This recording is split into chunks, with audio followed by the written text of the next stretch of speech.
All right, people, it is my final day in Chile, so I wanted to go ahead and go over the weird things that are different about Chile that you might not expect or know about. Some of these are actually going to be some negatives, so these will be. I haven't really talked about big negatives in Chile, but there are a few, and I'm going to work them in here along with some stuff that's just a little different or weird. So, number one. So here's one item of weirdness, um, or at least difference. As you can see, regular door handle on one side of the door on the inside. On the other side, however, they do not have knobs or handles here. There's always a center bar, like a big knob here in the center, but there's no knob. So basically, your door is locked by default when you leave because you can't have it unlocked. There's no way to operate the mechanism with no knob or anything.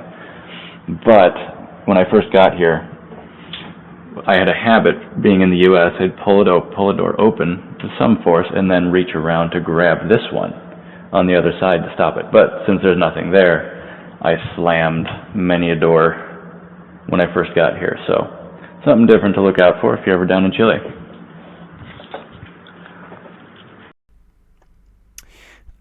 Moving on, let's see. Couple different things about grocery stores.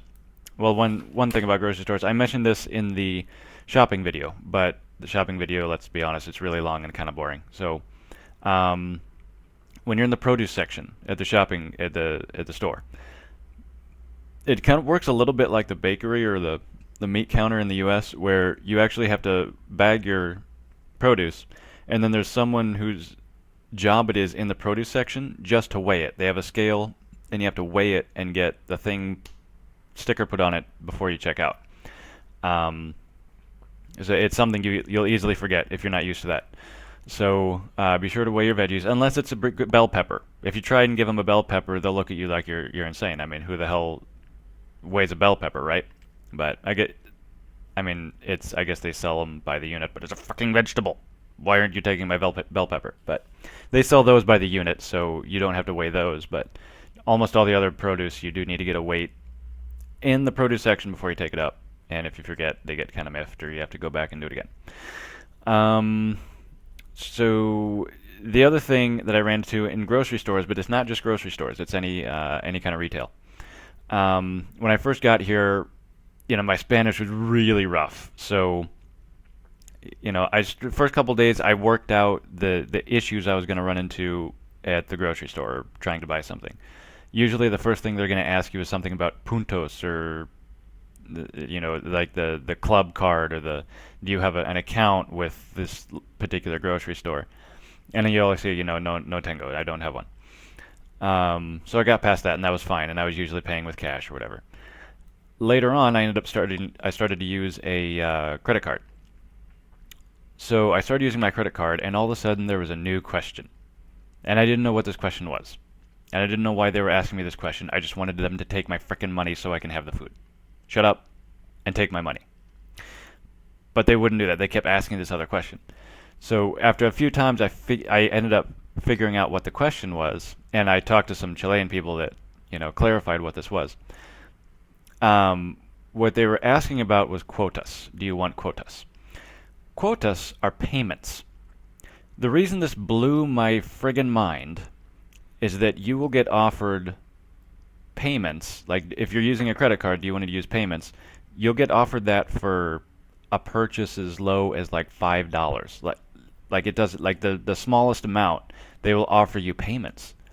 So apparently, Chile probably has a pretty significant consumer debt problem because no matter where you go, if you use a credit card, they will offer you payments on any amount, $5, $4, $20, 100, like whatever. So Chileans, if they're using cards everywhere, they might have like 50 different payments that are going out to you could have like 50 different retailers where you got like little $5 balances here and there that you're doing in payments. So it was just really bizarre when I found out what that was. So you just got to say, no, no, thank you, no quotas, just or one quota, just pay it all right now. But yeah, that's an interesting thing, and I believe, if I'm not mistaken, that the interest rate on these things are ridiculous when you're doing the payments, even in the little for the little amounts. And there's no credit check involved, nothing like that. If you're using a credit card, you can do it in payments. So it seems kind of unique to Chile, something to interesting thing to look out for. Um, so quotas. Oh, geez, the hours, man. The business hours on banks are asinine. All the banks in Chile close at 2 in the afternoon. Don't know why, they just do. They close at 2 in the afternoon. Um, some government offices, like the extranjeria, like the office you go to if you're a foreigner and you're dealing with visas and stuff like that, that also closes at 2. Um, I don't know what the deal is, but they closed out at 2 p.m. in the afternoon. This all came to one gloriously horrific head when it was yesterday or the day before, I had to go to the extranjeria to deal with some visa stuff. I had overstayed my tourist visa at one point by a few days, so I needed to pay a fine or whatever. So we go there and we're dealing with it, seeing if we can get out of it or what I need to do. They say, nope, gotta pay the fine, fine, whatever.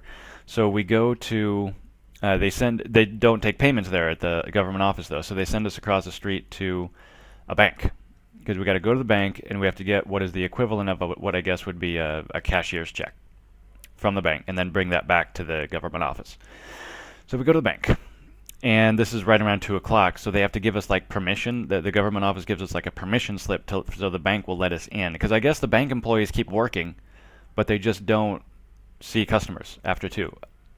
But we get in, and we wait in line forever. And then it's our turn, and we're like, all right, here's the thing. Oh, then he gives us the bill for the amount we're gonna pay, and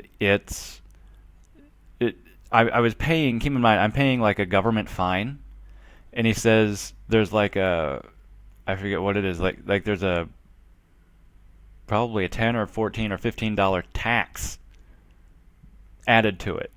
So I literally got taxed on a government fine I was paying. I don't know. The universe almost imploded at that point. It was insane. So I got taxed on a government fine. We go to pay it, and I'm like, here's my card. He's like, oh, we don't take credit cards. That's right. It's a fucking bank, and they don't take a credit card. I had to get cash. So I'm like, okay, is there an ATM? She's like, yeah, we have ATMs, but they're closed after 2 o'clock. The ATMs close. Don't ask me how that works. So I can't use their ATMs at that bank because they're closed. So I had to go like across the street and find another ATM because they've got ATMs at like pharmacies and stuff. But I actually found an ATM in another bank across the street, and I guess it was still locked. But if you have a card with that bank, you can use that to get into the door and use their ATM. So I just wait. Someone would happen to be opening the door, so I just snuck in past them and used that ATM. But anyway, so I got the cash. Oh, and then I was gonna leave, and like they had to. The security guard was like closing and locking the door, and like they had to get special permission to let me back in to give the bank the cash, since I couldn't use my friggin' card at a bank. So I paid the fine, and then yeah, we took it back across to the government office, which was now closed, but we had special permission to get in because, I mean, who the hell works after 2 p.m. in the after frickin' noon? So that was that. So it's just I don't know what it is. There has to be. I would be really interested to know what government involvement is fucking all of this up, because I can't imagine that this evolved naturally. Like there's got to be like some government banking laws that cause this, or maybe some kind of labor laws. Something crazy is going on to cause this. Because something along those lines, a law that I do know of, quiet phone, something I know of that's along the same lines is the notarias. Like if you got to get something notarized, I guess to become a what do you call it? a notary, I guess. You're like a government employee, but there is an actual quota on the number of government notaries that can be in existence. So like, and they're all numbered. So like, if you become a notary, you're like notary number 345. Once you're a notary, it's like a lifetime appointment. So like, unless you quit or die, you're notary number 345. And then no one else, if all the notary positions are filled, no one else can become a government notary until they die and someone else gets the position. So when you got to get something notarized, like there's always these ridiculously long lines at these notarias because there's only a certain number, and for some reason you can't have more notaries. So that's another weird thing um, about government and Chile. So yeah, government and banking hours are insane. Subway hours are also ridiculous. The subways around here close at like 10:30 at night, maybe 11:30 in some places. That's weekends, everything. So I mean, obviously that's another government-run fuck up because no free market transportation system would close at 10 or 10:30 or 11 at night, especially on the weekends. That's another really annoying thing because the subway's a great way to get around, but if you don't have a car and you're relying on it, you can't go anywhere after 10:30, or you have to take a cab. So something to keep in mind. And finally, we have Chilean customer service. Customer service in Chile is basically it's world renowned for having the worst customer service anywhere. I've talked to like foreigners from different countries and Americans and everyone else, and there seems to be this agreement that Chile has the worst customer service in the world when we're talking about restaurants, um, things like that. Um, like it takes forever. Usually, it takes forever to get the bill. Um, there's no attentiveness with the waiters and waitresses. Now there are exceptions. There are places you can go where they got pretty good customer service, but on the whole, don't just expect the worst customer experience you've ever had in your life at restaurants and establishments like that.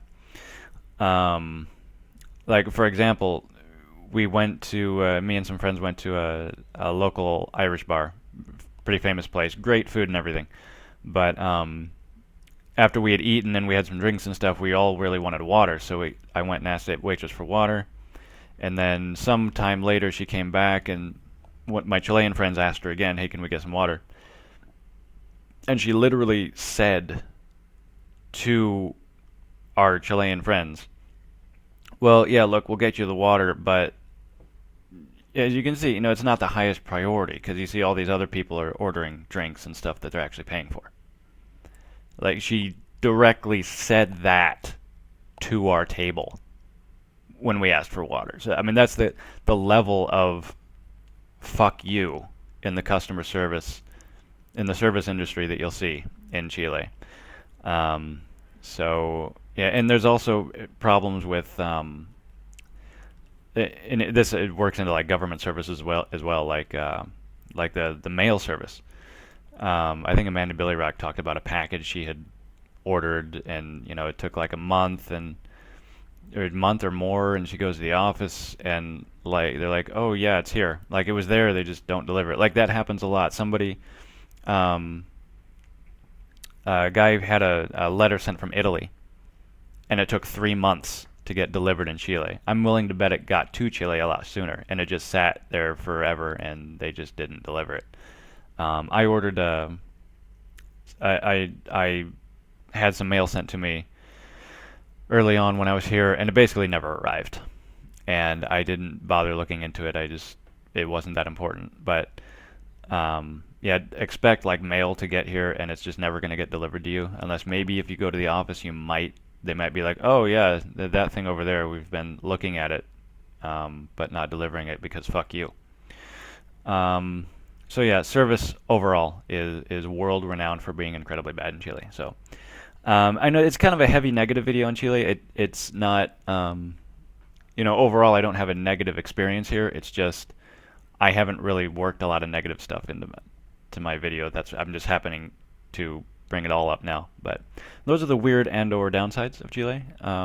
Just things to look out for when you're here. Things to know. And yeah, I think that's it for now. And but quick note, if you're still watching this, I'm gonna get a website up soon, so I want to write sort of article-like content along with my videos. I'm gonna do my own website, and I'm trying to decide: do I want to get on liberty.me, or do I want to do my own domain? I'm a web developer by trade, so I could do it, but I'm trying to figure out if I want to get in the ecosystem of liberty.me.